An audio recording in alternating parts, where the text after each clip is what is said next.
life is hard. Leadership is hard. Certainly can be.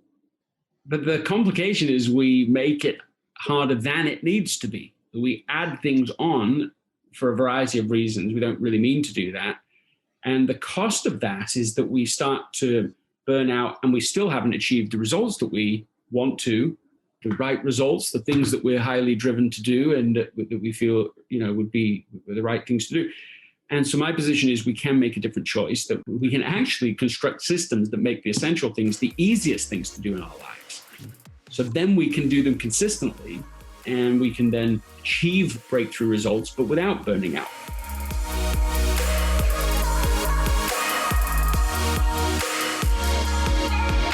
Hey, podcast family, and welcome to episode number 289 of the L3 Leadership Podcast, where we are obsessed with helping you grow to your maximum potential and to maximize the impact of your leadership. My name is Doug Smith, and I am your host, and today's episode is brought to you by my friends at Burnout Advisors. If you're new to the podcast, welcome. I'm so glad that you're here, and I hope that you'll enjoy our content and become a subscriber. And if you've been listening to us for a while, thank you so much. And just make sure that you're subscribed so you get all of our content up to date. And it would mean the world to me if you would share this podcast with others or leave us a rating and review on Apple Podcasts. That really does help us grow our audience and reach more leaders. So thank you in advance for that.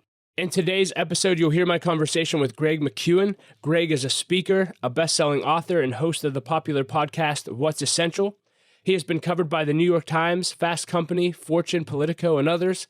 He has been interviewed on NPR, NBC, Fox, and The Steve Harvey Show, and he is among the most popular bloggers for LinkedIn.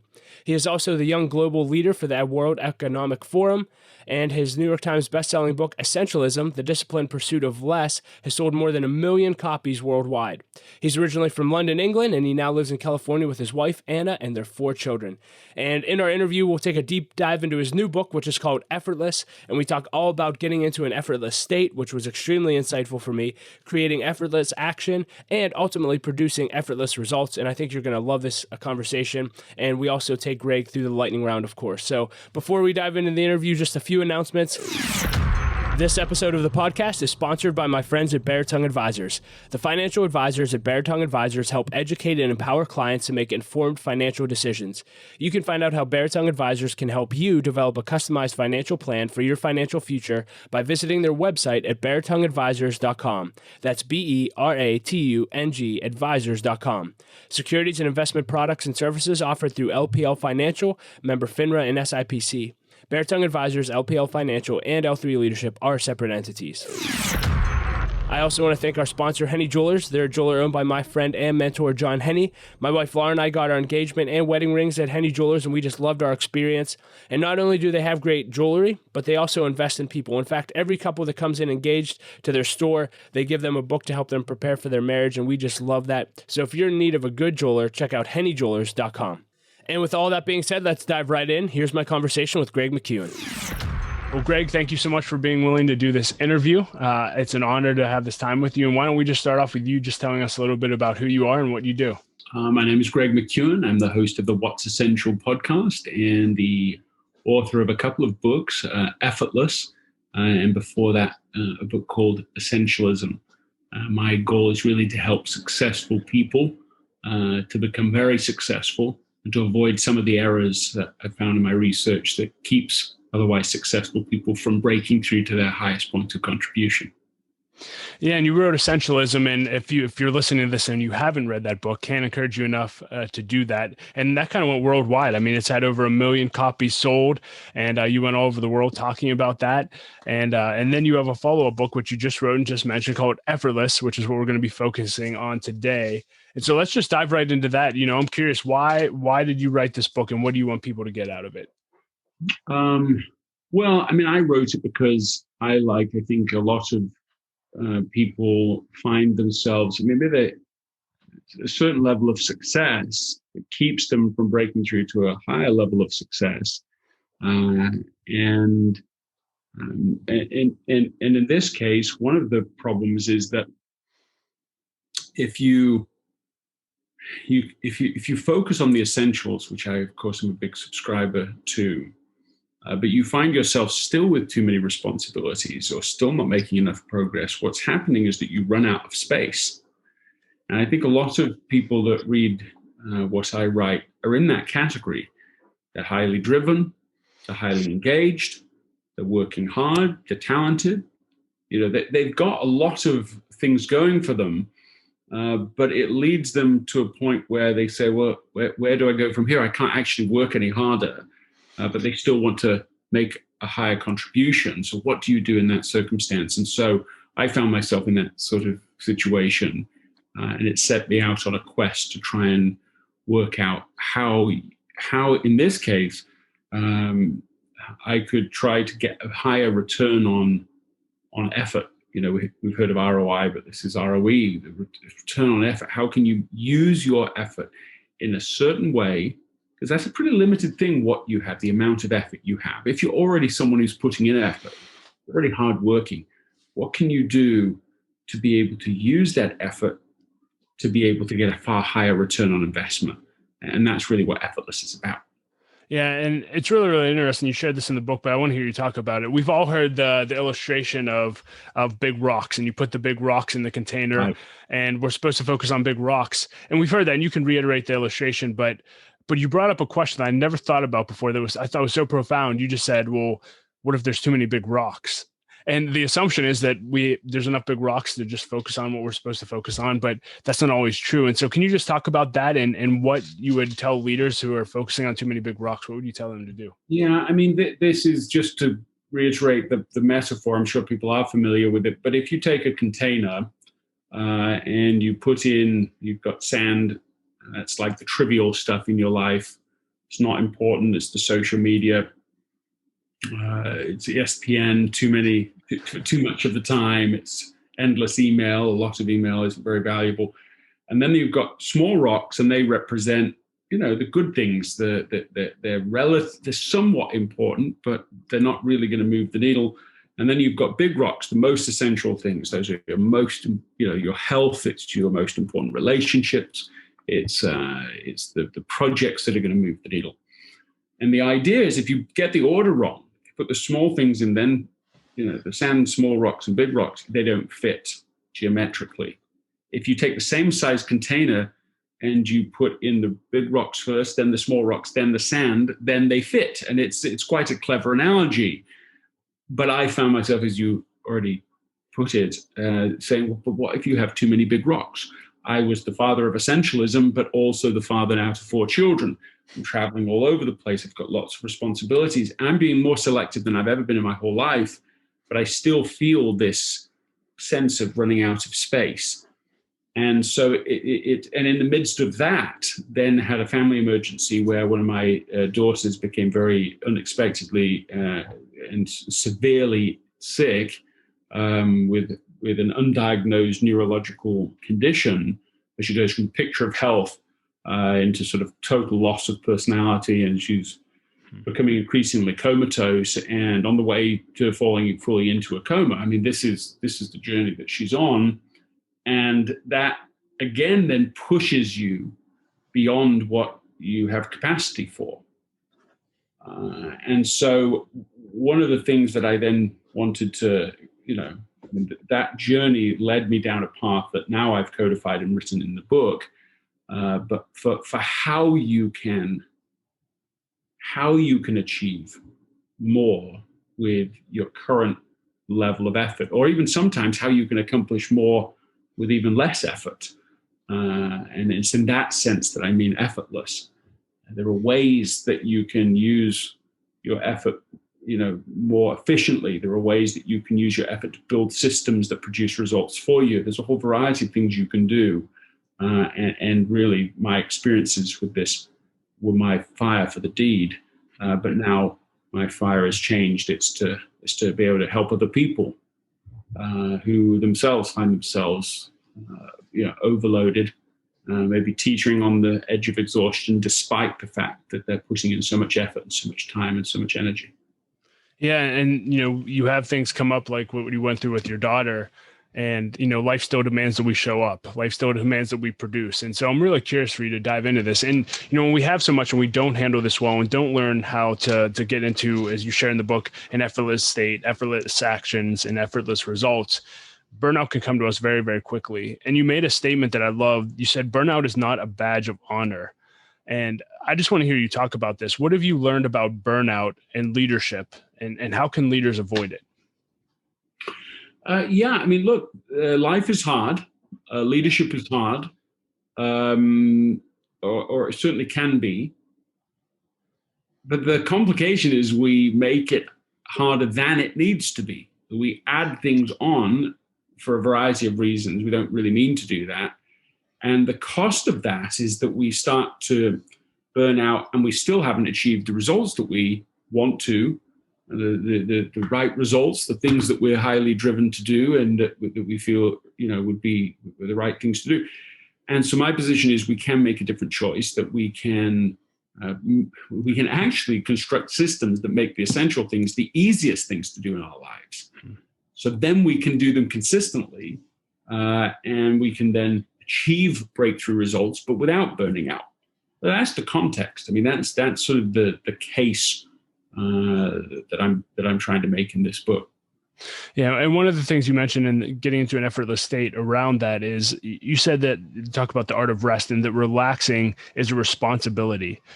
How can leaders learn to relax? We have so many emotional burdens. I thought this was fascinating. I was listening to your interview with Tim Ferriss as well. Just the tool that emotional burdens and grievances have on our lives and our impact to be effective. What do you have to say about leaders and rest and letting go of burdens and grievances and grief in their life? Yeah, I mean, look, a lot of people live in what I would call a state of suffering. And so that's where they're holding grudges, holding a lot of fear, some anger, all these things. Physical exhaustion, we're holding that burden as well. So we start to not see things clearly. And so that state makes everything harder. That's just burdens we're carrying before we start on even the first action or project that we're trying to actually make progress on. So that just makes everything harder in our lives. What the good news is that behind all of that, if you can remove those things, you find the effortless state. It's there behind all of those burdens. And so learning to remove those burdens is like the ultimate productivity hack. You mentioned Tim Ferriss, and when I asked him that question, I said, well, look, what percentage of your mental capacity were you investing in just managing your own grudges and anger? And he said, well, between the age of, let's say, 15 and 30, he said it's probably 60 to 70% of my mental and emotional energy were being consumed with that. That's why it's such an unbelievable hack, because if you can get that much of your intelligence that's been consumed over here suddenly back, I mean, it's like the ultimate rebate. Suddenly you're like, okay, I can invest all of that on the actual work itself.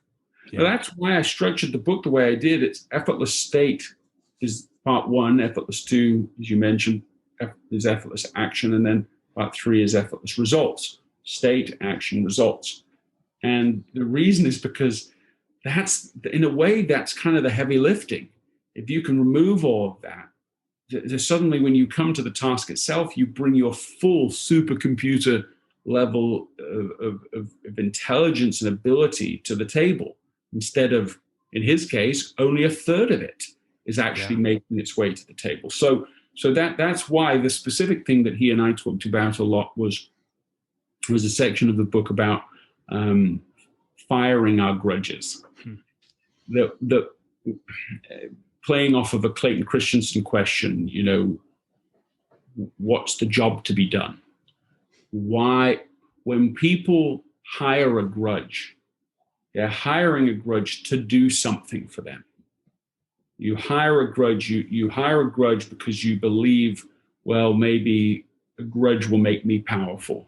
Now I'm going to hold this on, on someone else. It gives me a sense of superiority, of one-upmanship. Look at this bad thing they did, and I'll hold them to it. Maybe we hire a grudge because it produces sympathy. in people we talk to, and that has advantages. They want to look after us, take care of us, just emotionally sympathize with us, and so on. There's a variety of things we could hire a grudge to do. But if you actually think about it like a job performance evaluation, you can start saying, actually, the grudge does not perform well. Wow. In what we're hiring it to do. It doesn't make us powerful as we think it will. Actually, it controls us. The grudge is in charge. It makes us far weaker. Does it actually produce sympathy in others? Yes, but it's a really limited sympathy. And one of the reasons we know that is because we have to keep finding new people to tell our story of woe to, because it fatigues them. And so it's a limited value even there. And so as you evaluate grudges, you can start to say, I'm just going to get rid of this. And as anyone knows who has forgiven someone who's let go of one of these burdens, followed a process for doing that, you suddenly are in feel so much lighter. Yes. And it's not just a one-time benefit, because as you remove that, that's a cumulative benefit, that every day afterwards you're lighter, and you have that rebate not just for a day or for a month, you have it for like the rest of your life that would have been used up in this way. So it's, I think sometimes people, when they think about this book, maybe they come to it and they just want, okay, give me the practical stuff. How can I make the action easier? And they might be right about that. That's sort of part 2 in the book. Yeah. But I felt convinced as I worked with people, and have worked with them over the last years and years now on applying essentialism, that this really is vital. That there's just this tremendous amount of energy and resources before any kind of productivity or efficiency hack. This is low-hanging fruit. If we work on this, it helps us, as I said, to achieve what we came here to do, instead of wasting our precious life's blood on things that just distract us and consume us and take us away from that mission. That's so good. And could you repeat one more time just the question that you asked Tim about how much capacity he gave to that? Because I think that's a question that every leader needs to reflect on almost daily. Yeah, I think the way I said it was just what percentage of your mental and emotional capability is being used up for processing grudges and anger. And he said 60-70%. I thought that was very high. But then I was just on the interview, I think it was the School of Greatness podcast, and the host there, I think he said it was like higher for him for years. I think he said like 80 to 90%. Yeah. He said it almost was, for him, he said it's what kind of drove him in a lot of ways towards certain directions and certain action. And I said, yeah, you were using bad fuel. Yeah. And he really related that. He's like, yeah, if you use bad fuel, it can make progress for you, but there's all sorts of costs that are hidden, unintended consequences. It's damaging you. It's damaging relationships. It's certainly removing your joy in the journey. And it just overall makes everything harder than it needs to be. Yeah. I mean, when I first heard that, I started reflecting on my life, and I would probably say 60 to 70% as well. And not just grudges and anger. I think back to my, 18 to 23, how much time I spent worrying, specifically on the relationship side. Am I ever going to get married? Am I going to marry this girl? And I always tell people, if you could go back and read my journals from 18 to 23, literally every journal entry is something about worrying. And then, I had a leadership issue with another leader in my mid 20s. And then I just spent, 7 to 10 years basically just trying to prove myself and swinging so far into the performance pendulum, again, being fueled by the wrong thing. And I just think back to now, I feel like I'm in a healthier place. If I had just been in a healthy place and dealt with some of those issues early on, how much healthier could I be? How much more of I could produce in a good way? So leader, again, I just want to reiterate, go back and rewind the past 5-10 minutes. Ask yourself that question, and ask yourself that question today. Are you putting energy into things that you shouldn't be today, and learn to fire those grudges? I love that. Yeah. It just building on that is, a story that I came across in the research on this book that I loved, that has a kind of leadership question attached to it. But the story is of a woman, mother, who's with her dying son in the hospital, and she knows it's at the end. And you can tell sometimes at the end. I've been in moments like that with people. Sometimes you just know they're breathing and so on. And so she knew, and so she got up in the bed next to him just to kind of be close to him at the end. And then it got to this point where he is sort of between, he's not fully here, but he's not fully there yet. He's in that in-between, and he just opens his eyes and he says, "Oh, Mom, it's all so simple. It's all so simple." And those were his last words, and he died. And that offers us a mantra, an insight to her for the rest of her life, and also to us if we want to learn it now rather than later. And the question I think that goes with it for leaders is, what am I making harder than it needs to be? What am I making harder than it needs to be in my life right now? A lot. It's probably the answer for a lot of leaders. I just want to encourage you to camp here. And again, get the book. And again, I love what you said. Everyone wants to jump into how do I get results? I want effortless results. But if we don't take care of our state and get into an effortless state, we'll never produce what we could produce. And so I do want to go into hacks, because obviously I love hacks. You love hacks. I want to talk a little bit about effortless action. Do you have something? Can I make that distinction? Please. There? The why, the order. Yeah. You're looking, you have finite effort. If you use up all of your effort on being in a state of suffering, of complaint, of worry, of fear, and so on, there won't be enough left for you to be able to figure out the path of effortless action. There just won't be enough effort remaining to be able to figure that out. And then the same is true for going from effortless action to effortless results. Effortless results has a particular meaning to it, a clear definition, and it's to do with creating systems that don't just produce one result for you one time, but produce results again and again and again. That's really the sum and bonum of effortless thinking, is that you set the system up once and it can return to you once, twice, 100 times. Actually, people think I'm exaggerating, but if the system works well, it can be 1,000 times. Or even perpetually. So the reward is so much higher once you get there, but you don't have the mental space and capacity if your state is fully cluttered. If the way you're doing your daily actions right now are the hard way, the burdened way, the overcomplicated, the perfectionist way, there won't be the capacity. You won't have the buffer necessary to build systems. And a lot of people feel that. I mean, what that looks like is simple, which is you're just reactive all the time.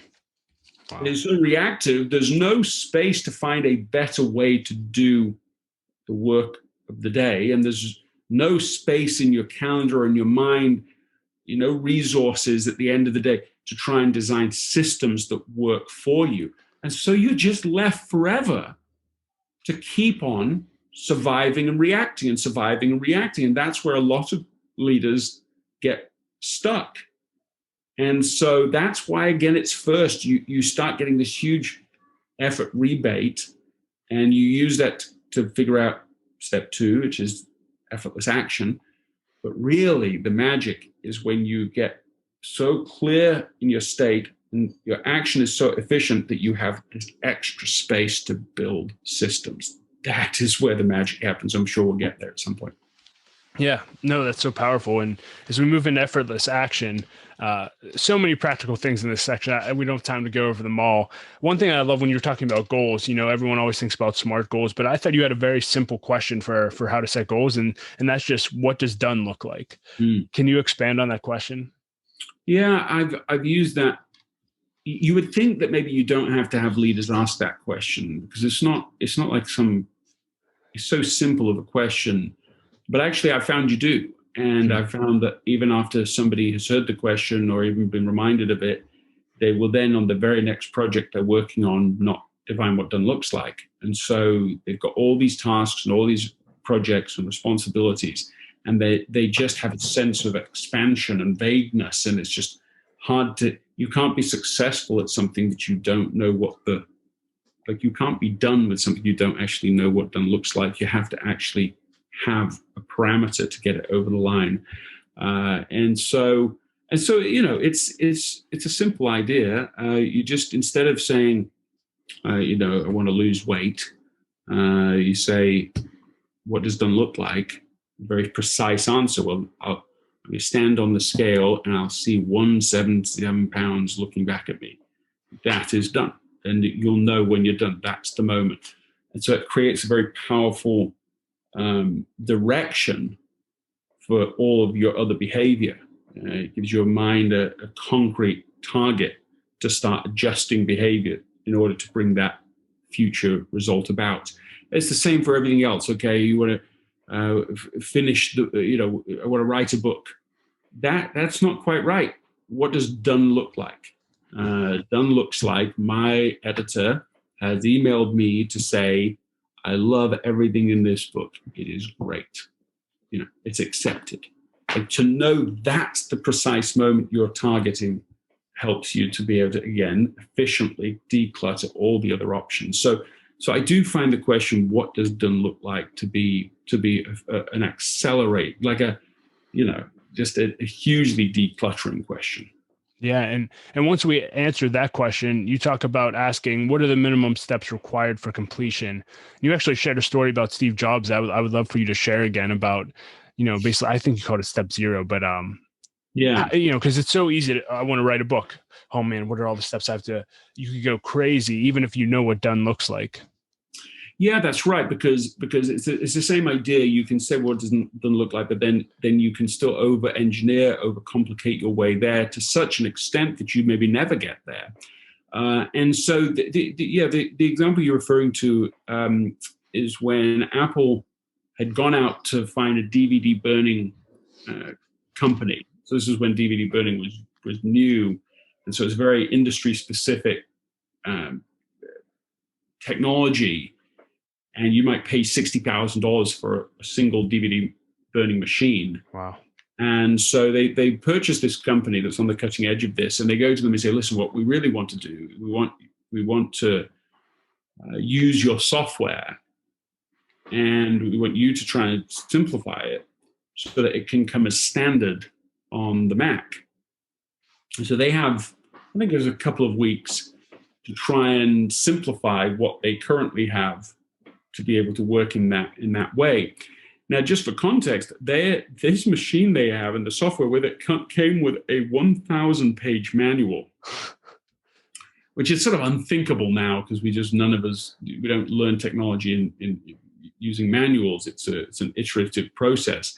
But they spent this time preparing for this meeting with Steve by taking that 1,000-page manual and simplifying it. Let's remove this functionality. Let's take that thing and the other thing.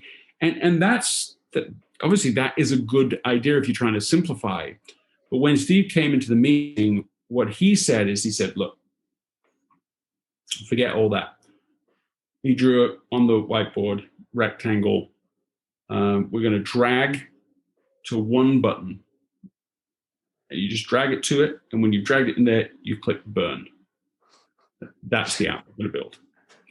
And at that moment, the founders of this company who are sitting in there and the engineers who are waiting to do their presentation suddenly become embarrassed of their presentation. They never did give it. They're like, we were so proud of it before, we're embarrassed of it now. Why?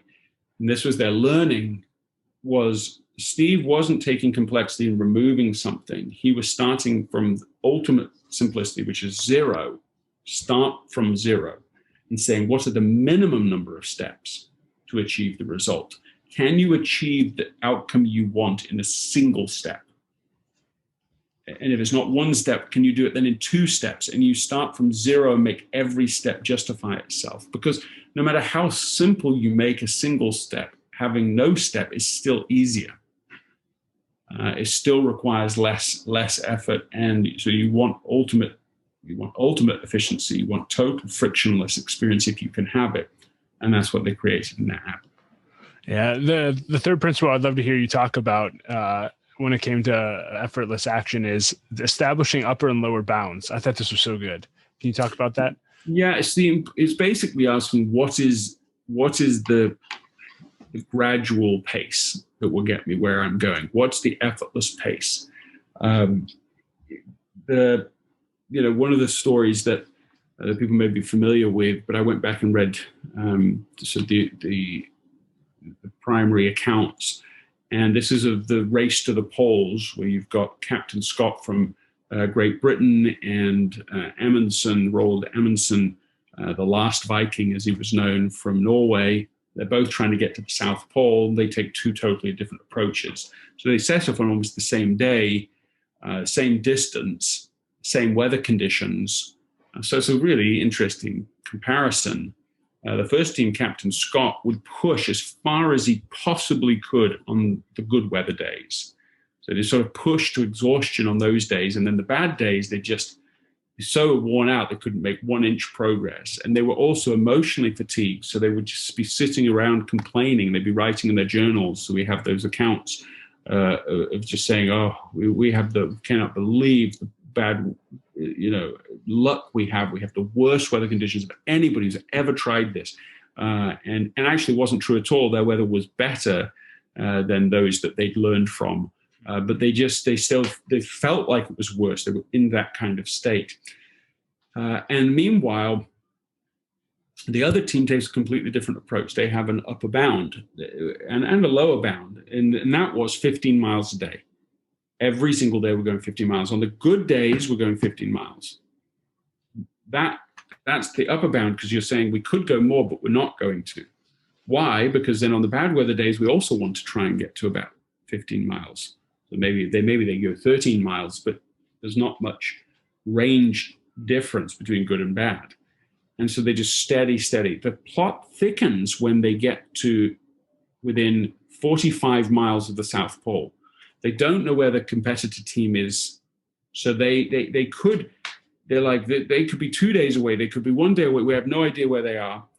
And if we pushed now, we could get to the pole within 1 day. The perfect weather conditions, 45 miles. If they push themselves now, if they violate their bounds, they'll still make it there. And they'll be the first team in human history to achieve this goal.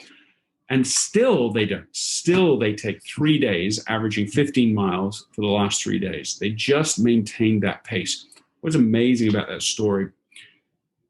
Well, the outcome's important. The Amundsen's team is the first team to ever do it. They're successful. They make it the 16,000 miles home back to Norway, and they won. The other team is 30 days late. They're so exhausted on the way home that they all die. So none of them make it home, and we just have their journal records to explain, the differences in their approach. When you read one of the chief biographer's accounts of Roald Amundsen, they say this. They say they achieved their goal. By the way, this has not been achieved in all of human history. Everybody has failed who's ever tried. Not the Vikings, they didn't achieve it. Not the British Empire and all its military naval power.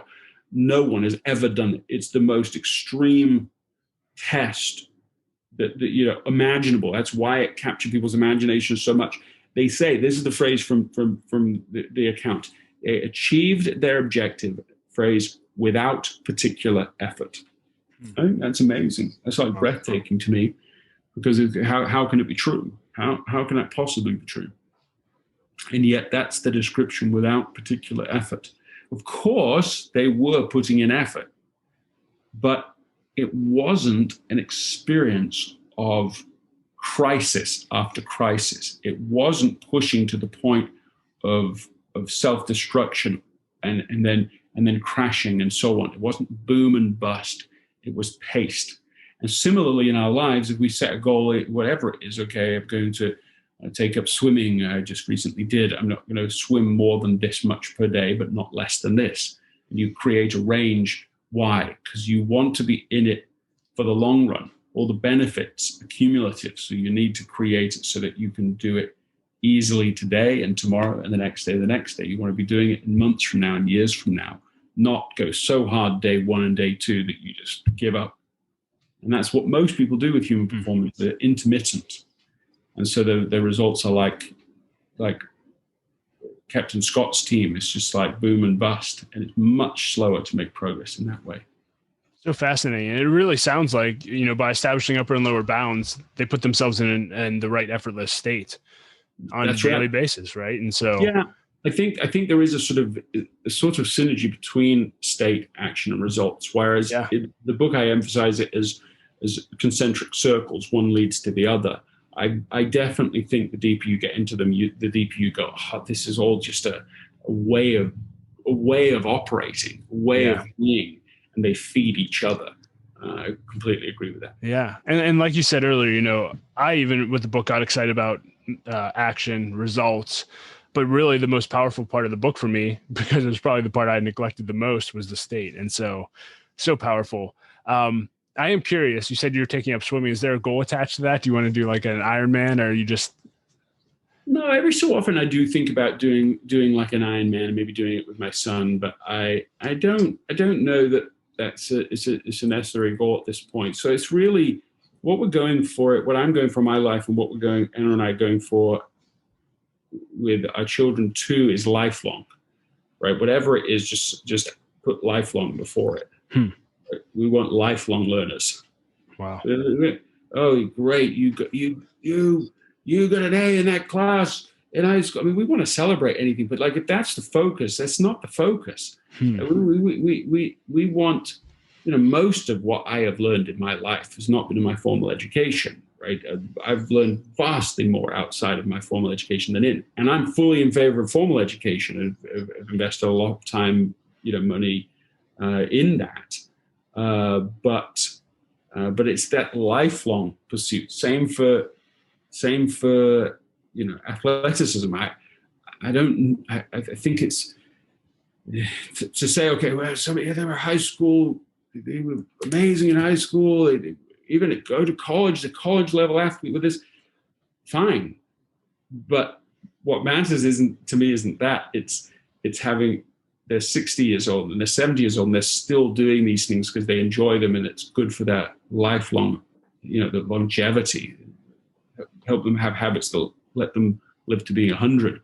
It seems to me a better investment than, sometimes the professionalism of sports, I think, has a lot of unintended consequences that aren't lifelong objectives, aren't sustainable success. It's just on a plane before the pandemic with an NFL player, and he was just telling me about his experiences there. And he basically just said, look, everybody comes out of the NFL angry, bitter, broken, and broke.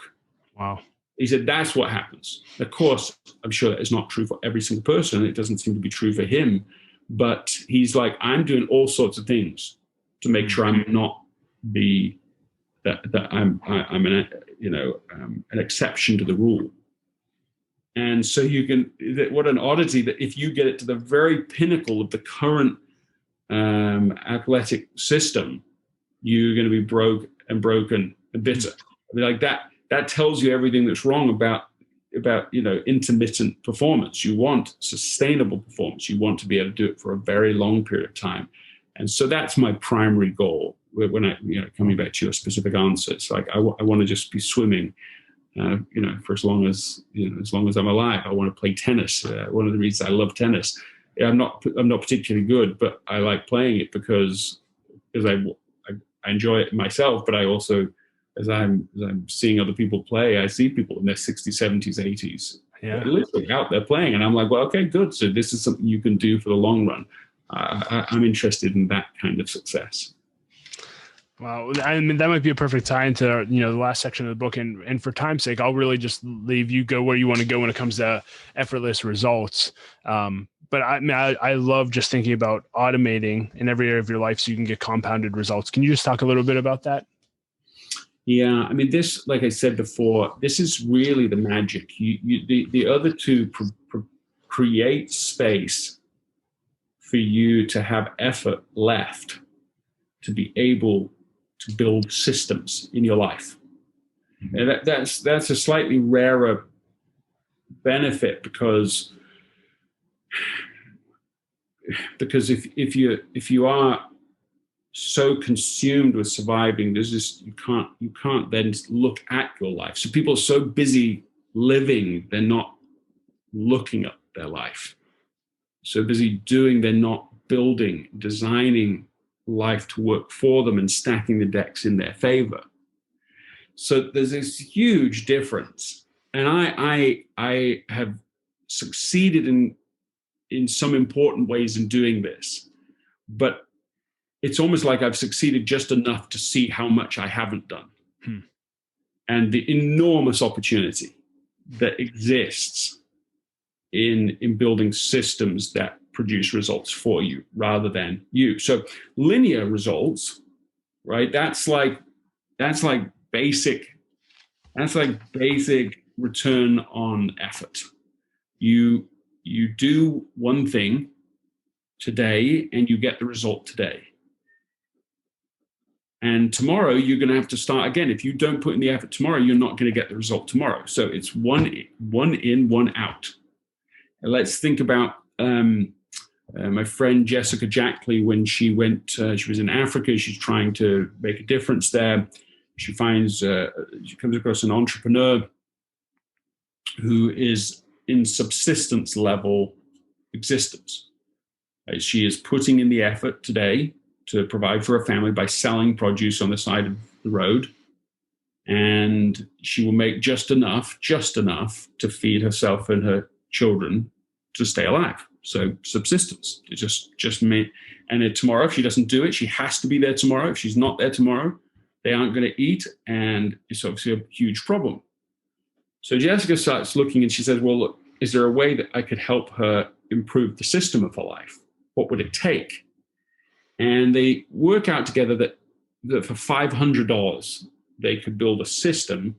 And the system is, she would go and meet with the farmers themselves, the fishermen, and construct a delivery mechanism so that she isn't buying it from a middleman who takes all the profit out of the equation.